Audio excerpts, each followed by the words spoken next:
বাংলাদেশের অবকাঠামো প্রকল্প থেকে বিপুল অর্থ আত্মসাতের ঘটনায় আলোচনায় এসেছে শেখ হাসিনা ও তার পরিবারের নাম। এই ঘটনায় যুক্তরাজ্যের ক্ষমতাসীন লেবার পার্টির গুরুত্বপূর্ণ মন্ত্রী এবং শেখ হাসিনার বোনের মেয়ে টিউলিপ সিদ্দিকের জড়িত থাকার অভিযোগ উঠেছে।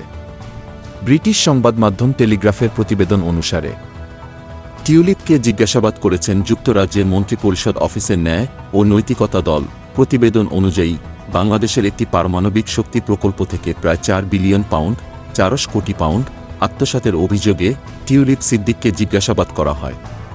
তিনি বর্তমানে ব্রিটেনের লেবার মন্ত্রিসভার economic secretary to the treasury এবং সিটি মিনিস্টার হিসেবে দায়িত্ব পালন করছেন।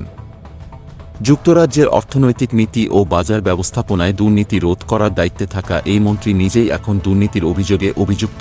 বিশেষত টিউলিপ সিদ্দিকের বিরুদ্ধে অভিযোগ রয়েছে যে তিনি তার খালা শেখ হাসিনাকে রাশিয়ার সঙ্গে বিদ্যুৎ কেন্দ্র সংক্রান্ত একটি বিতর্কিত চুক্তিতে সহায়তা করেছেন।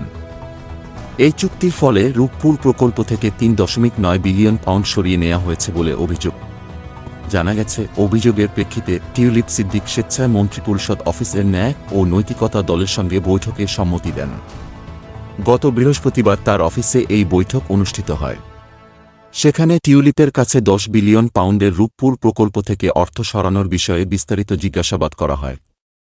যদিও এই জিজ্ঞাসাবাদ গত বৃহস্পতিবারই হয়েছে, কিন্তু বিষয়টি গণমাধ্যমে প্রকাশ পায় রোববার। শেখ হাসিনা, তার মন্ত্রিসভা ও পরিবারের বিরুদ্ধে ওঠা এই অভিযোগ বাংলাদেশের রাজনীতিতেও নতুন বিতর্ক তৈরি করেছে। এই ছিল আজকের news. Like, comment, share, subscribe করে পাশে থাকবেন।